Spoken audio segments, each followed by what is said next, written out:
그럼 여기에 있어서 그럼 중국의 인식은 어떻게 되고 있느냐? 저는 요거 이제 이 부분은 이제 중국에 대한 인식을 좀 말씀드리겠습니다. 어쨌든 지금 중국은 시진핑이라는 어떤 강력한 1인 지도 체제가 형성이 돼 있고, 지금 시진핑이 얘기하는 거는 이제 중국의 꿈이죠. 중화민족의 부흥이라고 얘기할 수가 있겠습니다. 그래서 소위 말하는 부국강병. 그래서 과거에 중국이 경제를 갖고 많이 초점을 줬으면 요즘은 이제 강한 군사력까지 해서 부국강병을 통해서 새로운 질서를 만들겠다. 그래서 그 질서라는 건 뭐냐면 기존의 어떤 미국과 서방이 만들어놓은 자유주의 국제 질서가 아니라 새로운 다국 질서.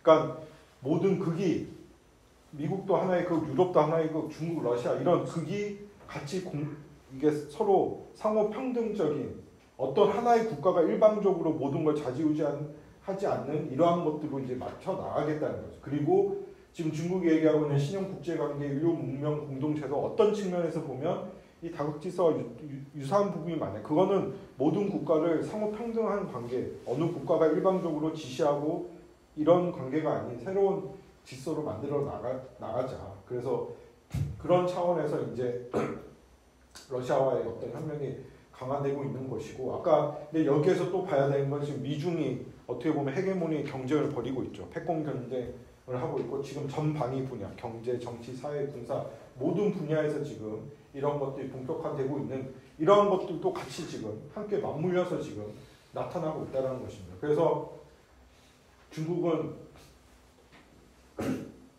그럼 중국이 얘기하고 있는 그러한 어떤 중국의 꿈이라는 건 어떤 거냐?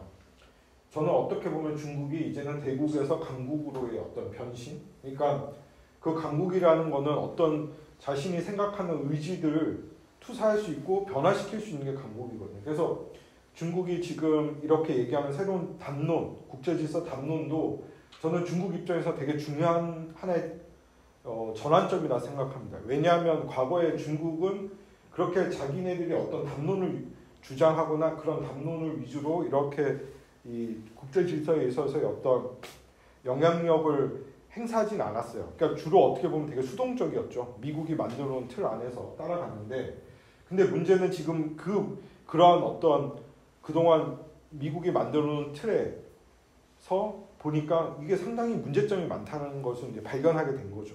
그거는 뭐 알다시피 미국의 리더십이 어떻게 보면 과도한 리더십, 그리고 특히 어떤 일부의 어떤 소수의 엘리트들 위한 어떤 그런 부를 그쪽으로 쏠리는 빈부의 격차, 이런 여러 가지 것들을 보면서 중국 역시 인식의 변화를 갖게 된 것이고, 그리고 아까 말한 것처럼 이 우크라이나 사태 이후에 또 새로운 어떤 러시아와의 협력의 본격화, 그리고 유라시아 지역이라는 큰 이제 지역을 갖고 이제 중국이 새로운 어떤 모멘텀을 만들어 간다고 얘기를 하는데요. 저는 이 얘기를 하면서 강조하고 싶은 건 뭐냐면, 이게 어떤 분들은 그런 얘기를, 중국이 옛날에는 그 서구의 그 관계 속에서 발전을 해오지 않았냐. 근데 어떻게 갑자기 그럼 서구와 척을 지고 뭐 러시아와 이렇게 관계를 강화하느냐. 거기에 대해서 좀 다르게 생각하는 분들도 있는데, 저는 뭐 거기에 대해서 뭐가 맞다 틀리다고 말씀을 드리기는 쉽지는 않지만, 저는 개인적으로 보고 있는 건 뭐냐면, 시진핑이 들어와가지고 시진핑 특히 20차 당대회 이후에 중국의 대외 전략이 많이 변했다는 거예요. 그러니까 과거에 짱저밍 후진타오 때만 해도 중국은 이 서방 미국과의 어떤 관계를 중요시했죠. 근데 시진핑 들어와서는 그게 변하고 있다. 그럼 왜 변하고 있냐? 저는 중국이 지금 시진핑 지도부가 제일 중요하게 생각하는 게 뭡니까? 뭐 여러분들 아는 분들겠지만 1대1로 전략 많이 들어보셨죠? 지금 중국이 제일 중요하게 생각한 게 1대1로 전략이에요. 그러면 그건 시진핑이 어떻게 보면 들어오자마자 시진핑이 가장 강조했던 전략 중에 하나가 1대1로 전략인데, 그러면 1대1로 전략의 핵심 루트가 어디입니까? 1대1로 전략은 결국은 유라시아 전략이에요. 그러니까 중국이 유라시아라는 이 거대한 이 판을 갖고 새로운 경제 질서, 경제 질서라고 그걸 만들어 가겠다는 거거든요. 그래서 그건 다시 말하면 중국의 지금의 시진핑 지도부의 핵심 엘리트들의 생각은 이제 중국이 발전의 공간은 유라시아라고 보는 거죠. 그래서 앞으로 중국의 모든 어떤 정치, 경제 모든 것들을 유라시아 쪽으로 지금 돌리고 있어요. 서쪽으로 가고 있다는 것이죠. 그리고 또 하나 우리가 봐야 되는 것은 시진핑의 이 핵심 정책 엘리트들이 과거의 중국의 그 짱저민 때와 차이점이 있어요. 그거는 과거 짱저민은 여러분 뭐 상하이방 그런 얘기 많이 들어보셨죠? 그건 뭐냐면 과거 짱저민 때 이 사람들은 주로 이쪽 연안 지역 출신이에요. 상해라든지 광동이라든지 주로 이 태평양을 인접해 있는 지역. 그렇기 때문에 그쪽 사람들은 아무래도 이 태평양 국가, 뭐 한국이 됐든 일본이 됐든 미국이 됐든 이런 국가들과의 관계를 중요시 할 수밖에 없죠. 왜냐하면 그들이 주로 경제적인 교역을 하고 있고 그들이 바라보는 지역이 주로 그 지역이었으니까. 그래서 지금 상당히 지난 수십 년간 급속도가 가장 빠른 발전을 해왔어요. 광동성이라든지 상해 이런 지역은. 근데 지금 시진핑은 여러분들 뭐 시진핑에 대해서 아는 분들 있겠지만 시진핑의 이 정치적인 고향은 예난이에요. 예난이 어디냐? 섬서성입니다. 저기 산서성. 거기는 중국의 서북 지역이에요. 그러니까 제가 왜 이런 말을 하냐면 시진핑의 DNA, 시진핑의 핵심 엘리트들의 그 사람들의 기본 그 포커스는 이게 이제 짱저민 때와는 다르게 이 중앙아시아, 유라시아, 러시아 여기를 되게 중요하게 생각한다. 왜냐하면 그들이 봤을 때 뭐 어떻게 보면 한국도 그런 거죠. 나의 고향, 나의 정치적인 어떤 백그라운드 지역을 중요시할 수밖에 없지 않습니까? 그러니까 시진핑의 어떻게 보면 백그라운드는 그 소위 말하는 그 서북 지역, 그 섬서성, 산서성 그 일대죠. 그렇기 때문에 지금 시진핑의 어떤 정책을 이끌어가는 사람들이 되게 중요하게 생각하는 것이 향후에 이 1대1로와 유라시아, 중앙아시아, 러시아와의 협력을 어떻게 발전시켜 나갈까. 그걸 되게 중요하게 생각하고 거기에는 동북지역까지 연결이 됩니다. 그래서 지금 보게 되면 중국 내에서 이 러시아와의 협력을 되게 중요하게 바라고 있는 사람들은 당연히 이쪽 서북지역 사람들, 신장이라든지 이쪽 지역, 여기는 아직 개발이 안 돼 있어요. 앞으로 중국의 주로 개발 지역은 이쪽이 될 겁니다. 연안보다는 이제 내륙 쪽으로 간다는 것이고, 그리고 동북 지역, 동북은 여러분 알고 동북 삼성이죠. 거기도 아직 개발이 안 됐어요. 근데 어쨌든 중국이 이제는 전략을 변화하고 있고 유라시아라는 거대한 이 담론이 중국 내에서 이제 활성화가 되고, 그러면 저는 개인적으로 중국의 유라시아의 어떤 생각을 가진 사람들, 이런 사람들이 만약에 모르겠어요. 러시아도 향후에 유라시아 쪽으로 온다고 하면 러시아의 유라시아와 중국의 유라시아가 저는 앞으로 합칠 가능성이 매우 높다. 왜냐하면 이것이 하나의 거대한 담론의 질서에 변화하고 있는 거예요. 그럼 그러기 위해서는 새로운 질서가 필요하다는 것이죠. 이러한 것들을 추가로 좀 말씀을 드릴 수 있겠고, 그래서 지금 새로운 어떤 인류문명공대 신형국제관계, 이것도 결국은 상호 평등하고 우호적인 어느 국가가 일방적으로 뭘 할 수 없게 어떤 것들을 뭐 주권을 침해한다든지 이런 것들을 반대한다는 거죠. 그래서 여기에서 중요하게 생각하는 게 공평과 정의, 상호 발전, 협력, 윈윈의 어떤 협력 관계. 근데 이런 것들이 결국은 지금 러시아가 얘기하고는 새로운 질서, 다국 질서와도 일맥상통한다라고 말씀을 드릴 수가 있겠고요. 그래서 이러한 것들을 통해서 이제 새로운 변화를 모색한다는 것이고, 그래서 그러한 변화 추세 속에서 지금 중국이 특히 이 군사력이나 이런 부분도 과거와는 다르게 매우 빠른 속도로 발전합니다. 그러니까 그거는 다르게 말씀드리면 뭐냐면 중국이 이러한 담론, 그러니까 왜 그럼 제가 이 말씀을 러시아가 지금 이렇게 담론을 얘기할 수 있고 이렇게 할 수 있는 건 뭐예요? 기본적인 힘이 있다는 거죠. 힘이 없는 사람이 내가 이렇게 하겠다 해서 어느 나라가 그 말을 믿고 따라옵니까? 자기가 어떠한 질서를 제시하고 그런 걸 하기 위해서는 힘이 있어야 되는데 지금 중국은 이제 그 힘이 많이 축적되어 있는 거예요. 뭐 경제는 말할 것도 없고 군사 같은 경우에도 지금 뭐 한 10% 이상 군사 증액을 하고 있고 지금 올해 군사비만 해도 300조가 넘어요. 그거는 이미 중국이 그러한 어떤 생각과 전략을 갖고 있고 거기에 대해서 그러한 것들을 하기 위한 상당히 많은 투자를 하고 있다. 근데 특히 그래서 중국이 뭐 AI나 첨단과학 이런 부분에 대해서도 상당히 많이 노력을 하고 있는데 이제 이러한 것들 때문에 미중이 지금 뭐 반도체 전쟁, 뭐 경제 전쟁 이런 것도 저는 이게 중국의 이 발전 속도가 워낙 빠르게 치고 올라오다 보니까 당연히 미국으로서는 이러한 것들을 좀 억눌러야 되는 그런 상황이 있다라는 거죠. 그래서 중국이 이제 군사비도 이렇게 빨리 늘어나고 있는 것이고 그런 측면에서 지금 중국이 되게 중요하게 생각하는 게 글로벌 사우스죠. 특히 이란, 뭐 파키스탄, 북한 이런 소위 말하는 반서방 우리가 한국에서는 글로벌 사우스라고 그러는데 솔직히 중국 내에서는 반서방이 더 많이 써요. 그러니까 서방과는 다른 새로운 어떤 국제질서 변화를 하는 사람들과의 협력을 하겠다. 그래서 뭐 지금 그 SCO 같은 경우에는 상하이협력기구 같은 경우는 매년 해상훈련 평화사명운영 그래서 저기 그 내몽고라든지 중앙아시아에서 훈련도 하고 있고요. 그리고 지금 러시아와 중국 간의 군사협력도 매우 빠르게 진행이 됩니다. 그래서 뭐 S-400 같은 것들 그리고 지금 이란과 파키스탄도 되게 중요합니다. 지금 중국의 1대1로의 주요 해당이 이란, 파키스탄을 통해서 이란까지 연결되고 그 루트가 러시아까지 연결되는 지금 여기에 중국이 가장 많은 투자를 해요. 그래서 지금 파키스탄 같은 경우는 이제 1대1로 경제회담에서 단일 투자액으로 한 700억 불 가까이 투자를 하고 있어요. 거기에다가 인프라 깔고 도로 깔고 새로운 이제 그걸 이란까지 연결하겠다라는 구상을 하고 있다는 것이죠. 그리고 아까 말한 것처럼 중국이 어떤 이 차세대 무기라든지 사이버라든지 양자라든지 5 이런 부분들도 과거와는 다르게 눈부시도록 엄청난 빠른 속도로 발전을 합니다. 그게 제가 중국의 90년대만 해도 중국이 이렇게 빠른 속도로 저는 이렇게 발전이 될 거란 생각을 안 했는데 요즘 보게 되면 진짜 뭐 이게 발전의 속도라는 게 진짜 하루가 다르게 급속도로 발전이 되고 있다는 것들. 그래서 결국은 이러한 측면에서 보게 되면 중국이 얘기하는 것이 이제 두 개의 100년. 아까 말한 두 개의 100년이라는 거는 2049년까지 중국이 적어도 사회주의 특색 사회주의 강대국을 만들겠다.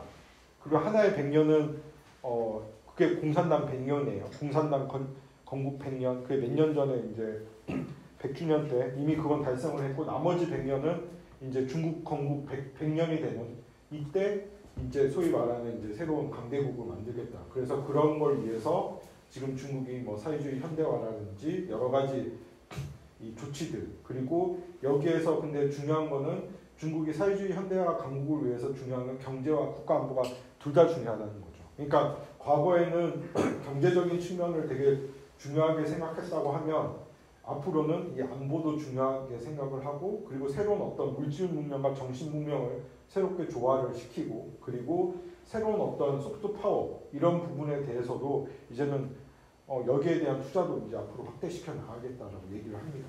근데 그러면 그러니까 중국이 이렇게 생각하는 어떤 거대한 질서의 변화 이런 것들에 있어서 이런 것들을 하기 위해서는 아까 말한 것처럼 뭐 하드 파워, 소프트 파워, 경제력, 군사력도 중요하지만 이 정치도 중요한 거죠. 그래서 저는 어떤 사람 한국의 이제 상당 부분 요새 뭐 잘을 안 보는데 이렇게 한국의 주류 매체들 보면 시진핑이 독재하니 뭐 1인 독재자 그런 얘기가 많이 나요. 근데 그거는 서방에서 주로 얘기를 하는데 근데 저는 그거를 이게 독재자라고 얘기하는 건 되게 그거는 좀 위험하다고 생각한 게 뭐냐면 그럼 왜 중국이 시진핑이 과거에 중국의 집단 지도체제에서 왜 지금은 1인 지도체제로 갔느냐 그건 아까 제가 말씀드린 이 중국의 전략과도 아주 밀접한 연관이 있다고 생각합니다. 왜냐하면 중국이 생각하는 이런 새 질서의 변화 그리고 중국이 생각하는 어떤 이런 걸 위해서는 뭐가 중요합니까?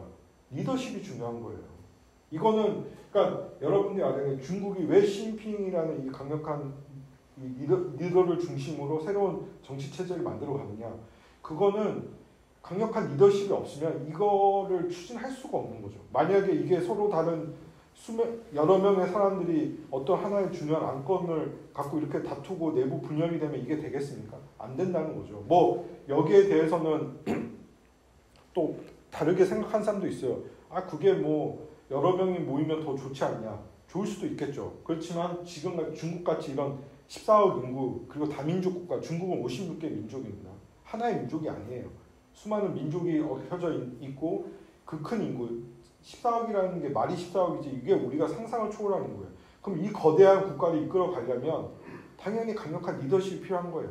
이 여러 사람이 해서는 안 된다는 거죠.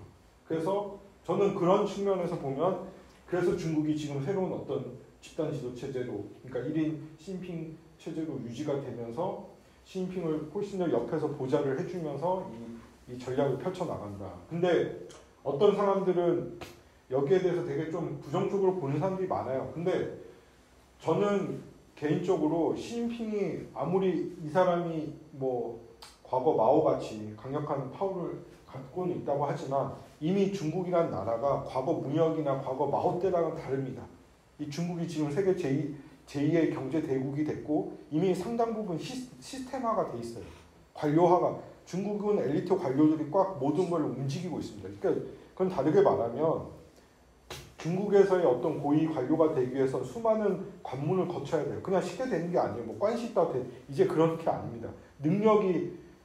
철저한 능력 검증을 통해서 올라갈 수 있는 거예요. 그거는 다르게 말하면 중국도 상당히 시스템화되어 있는 국가예요. 우리가 그걸 모를 뿐이죠. 공산당이란 그 중국 공산당이 그렇게 간단한 조직이 아닙니다. 되게 철저하게 시스템화되어 있고 이런 걸 통해서 운영되는 국가이기 때문에 그러니까 겉으로는 시진핑이 뭐 하지만 사실상 그 주변의 사람들이 어떻게 보면 하나의 시스템 속에서 그 사람을 서포트해 가면서 국가를 운영을 하고 있기 때문에 중국이 지금까지 온 거예요. 만약에 뭐 그렇게 무슨 소위 서방이 얘기하는 것처럼 이상하게 독재고 뭐 이랬으면 벌써 나라 망했겠죠. 근데 지금 계속 발전을 하고 있지 않습니까? 그런 거는 그건 나름대로 중국이라는 어떤 제도, 정치 제도 플러스 그들이 만들어 놓은 어떤 시스템 안에서 움직이고 있다라는 것이기 때문에 우리는 그거를 훨씬 더 객관적으로 봐야 돼요. 주관적으로 봐서는 이거를 좀 되지 않는다라는 것이고 그래서 어쨌든 중국은 새로운 어떤 그 사회주의 현대화라는 여기에 대해서는 중국이 상당히 강한 생각은 갖고 있어요. 그래서 뭐 근데 우리가 얘기하는 이 소위 말하는 사회주의에 대해서도 사람들이 뭐 한국에서는 사회주의 얘기하면 뭐 다 옛날 무슨 과거 막스 레닌 얘기하고 뭐 마오쩌둥 얘기하고 막 근데 저는 우리가 이제 과거의 그런 인식에서 탈피할 필요가 있다고 생각합니다. 왜 제가 이런 말씀을 드리냐면 이제는 이 사회주의도 사회주의 하면 다 못 살고 이게 아니에요. 사회주의가 앞으로 더 잘 살 수도 있는 거죠. 그러니까 우리가 인식을 너무 한쪽으로만 그러니까 기본의 틀 있잖아요. 저는 이게 왜 이러면 한국에서 뭐 사회주의 공산주의 하면 다 못 살고 뭐 이게 너무 한쪽에 이게 언론이 그런 담론을 만들어 놔서 사람들이 그렇게 생각하는데 저는 그렇다고 저는 보여지지 않고 만약에 중국이 얘기하는 이 사회주의가 정말 현대화되고 이게 어느 정도 경제적인 부를 갖춘 사회주의 담론이 된다고 하면 저는 이거는 훨씬 더 자본주의보다 훨씬 더 경쟁력이 있는 저는 이럴 가능성은 저는 충분히 있다고 생각합니다. 뭐 그거는 우리가 지켜봐야 되겠지만 저는 적어도 중국식 사회주의 뭐 중국은 어쨌든 공산당 막스가 기본 이념으로 갖고 있는 공산주의 체제예요. 하지만 그들이 생산력 소위 말하는 생산력을 서구의 어떤 생산 요소 시장 요소를 도입을 해서 중국식 사회주의를 통해서 발전해 왔다는 거죠. 그렇다고 해서 중국이 뭐 사회주의 국가 아니냐? 아니에요. 중국 사회주의 국가예요. 단지 그들이 자기네들이 어떤 과도한 이데올로기에서 탈피하고 그 서구의 어떤 생산력을 배울 거는 배운 거죠. 그걸 통해서 어쨌든 발전을 해온 거지 않습니까? 그래서 지금 세계 제2의 경제 대국이 되지 않았습니까? 그러면 저는 여기에서 우리가 긍정적으로 볼 필요는 있다고 생각해요. 무조건 뭐 이거를 흑백 논리로 해서 이건 아니고 뭐 무슨 자유주의가 맞고 자본주의가 맞고 이렇게 접근해서는 이 중국 문제뿐만 아니라 앞으로 국제 질서 변화를 저는 정확하게 볼 수 없다는 겁니다. 그래서 우리가 이런 세상의 사물을 볼 때 다양한 각도에서 볼 필요가 있고 그래서 저는 개인적으로 해서 이 중국이 얘기하고 있는 사회주의는 상당 부분 이게 호소력이 있고 만약에 중국이 이러한 담론을 한다고 하면 저는 이건 우리가 훨씬 더 지켜봐야 되고 우리가 거기에 대해서 너무 이거를 하나의 흑백 논리로 봐서는 안 된다라고 저는 말씀드릴 수가 있겠습니다. 그래서 근데 이러한 것들에 있어서 이 대만 문제는 그렇지만 결국은 중국이 이런 걸 하기 위해서는 국가 통일이 이렇게 돼야죠. 그러니까 지금 뭐 대만 이슈를 갖고 상당히 여러 얘기가 있지만 어쨌든 중국이 생각하는 이 거대한 전략과 그 틀 안에서 뭐 그렇다고 대만과 뭐 갑자기 전쟁을 하겠다 그런 건 아니에요. 그렇지만 적어도 대만은 어쨌든 자기네들이 수복을 하겠다라는 생각을 갖고 있고 그래서 지금 그러한 측면에서 지금 중국 군의 현대화 아까 그런 말씀드렸고 이제 새로운 국가안보 시스템인데 저는 개인적으로 앞으로 중국의 변화에 있어서 되게 중요하게 보는 게 이 담론입니다. 소프트 파워. 전 이거 되게 중요하다고 생각하거든요. 왜 저는 이런 말씀을 드리면 지금 중국 특히 지금 중국이 다국질서를 얘기하면서 요새 중국에서 가장 이 지식인들 엘리트 계층들이 중요하게 생각하는 게 어떻게 하면 우리가 주장하는 이런 담론들 이런 것들이 매력적이게 보여줄 수 있을까? 거기에 대한 고민을 많이 하고 있다는 거죠. 그래서 저는 이 하드 파워보다는 이미 하드 파워는 뭐 중국이 상당 부분 올라왔어요. 근데 중국은 뭐 이건 중국뿐만 아니라 러시아도 그건 마찬가지. 어쨌든 우리가 새로운 질서를 만들어 나가고 우리가 훨씬 더 이것이 다른 국가들 타자로부터 이걸 호응을 받기 위해서는 힘만 있어서는 안 된다는 거죠. 그건 결국은 매력이 있어야 되고 소프트 파워가 있어야 된다는 거죠. 그래서 지금 중국이 얘기하는 것들이 글로벌 특히 반서방 국가 글로벌 사우스와의 어떤 연대, 브릭스라든지 이런 것들 계속 만들잖아요. 그리고 담론을 이제 소위 말하는 이제 자주 평화공존 5개 원칙 뭐 이런 것들 그리고 글로벌 거버넌스를 개혁하고 이게 결국은 중국이 이렇게 노력을 하는 이유는 결국은 이러한 것들을 통해서 중국이 얘기하고 있는 이런 어떤 담론들이 결국 그렇잖아요. 내가 주장하는 것들이 다른 국가들이 매력을 느껴야지만 이게 힘이 발산을 할 수 있는 거지. 내가 얘기해도 남들이 그냥 귀 막고 뭐 안 들으면 그거 아무 의미가 없단 말이에요. 그래서 저는 제가 봤을 때 앞으로는 중국은 이런 소프트 파워라든지 이 담론에 대해서 상당히 노력을 할 것이고 근데 그 담론이라는 거는 이 소위 말하는 이 강권정치, 패권주의를 반대를 하고 그리고 훨씬 더 공정하고 평등한 이런 새로운 질서를 만들겠다. 그래서 지금 중국 내에서도 얘기하는 게 이제 유엔 개혁도 얘기하고 있고 어쨌든 그동안 너무 소수의 서방이 국제사회를 좌지우지했다는 거죠. 그로 인해서 빈부의 격차 그리고 어떻게 보면 전 세계 국가 중에 소수의 국가 뭐 서방에 있는 10개 나라 빼놓고는 나머지 전 세계 200개 국가 중에 대다수 국가는 못 사는 나라예요. 그러니까 뭐 이런 것들 이건 문제점이 있다라는 거죠. 이런 것들을 어떻게 개혁해 나가고 어떻게 변화시켜 나가고 이제 저는 앞으로 중국이 그런 부분을 상당히 이제 많이 추진해 나갈 거라고 보여지고 있고요.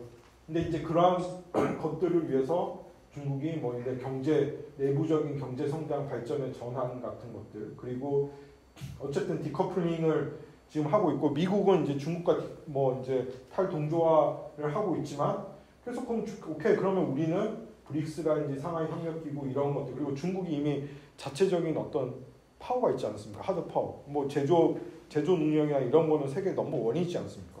그러니까 이런 것들을 베이스로 삼아서 앞으로는 그래 그럼 우리는 유라시아 그리고 새로운 질서 그리고 이런 새로운 거버넌스 이런 걸 통해서 바꿔 나가겠다는 겁니다. 근데 이러한 것들이 저는 지금 중국 내에서는 특히 이 중국의 엘리트 계층 속에서 상당 부분 많이 얘기가 있어요. 근데 우리가 모를 뿐이지만 이거는 중국이 지금 거기에 대해서 상당히 내부적으로 노력을 하고 있다는 것이고 그래서 어떻게 보면 이 브릭스라든지 상하이 협력기구, 글로벌 사우스와의 연대 그리고 더 중요한 거는 탈달러화, 위안화 루블화 결제 확대, 근본위를 토대한 새로운 국제 결제 확대 이런 것들 얘기를 합니다. 근데 여기서 저는 되게 제가 이따가 또 제 시간이 오늘 최대인데 이게 이 브릭스를 전 되게 중요하게 생각합니다. 왜냐하면 이것이 앞으로 상당히 국제 질서의 변화에서는 상당히 큰 영향을 미칠 거라 생각을 하고 있고요. 그래서 어쨌든 지금 중국이 이 소위 말하는 러시아를 중심으로 유라시아 국가들과 지역 통합을 하고 있고 상하이 협력 이런 식 담론을 확산을 하고 있다는 것이죠. 그리고 GDI라든지 GSI 같이 글로벌 개발 이니시어티브 그리고 중국이 지금 중요하게 생각하는 게 뭐 최대 제조 소비 시장 그리고 주변 국가들과 인프라 시설 확대, 고속철도 확대 이런 것들을 지금 빠르게 하고 있습니다. 그래서 지금 이게 이제 중국이 하고 있는 1:1 프로젝트죠. 이거 보시면 결국은 여기에 핵심은 유라시아예요. 그래서 중국은 저는 개인적으로 중국은 앞으로 유라시아가 중국에 있어서 제일 핵심 키워드가 될 거라고 보고 있습니다. 그리고 이거는 중국이 시진핑이 있는 이상 아마 이쪽으로 훨씬 더 많은 영향을 저는 쏟을 거라 생각을 하고 있고요.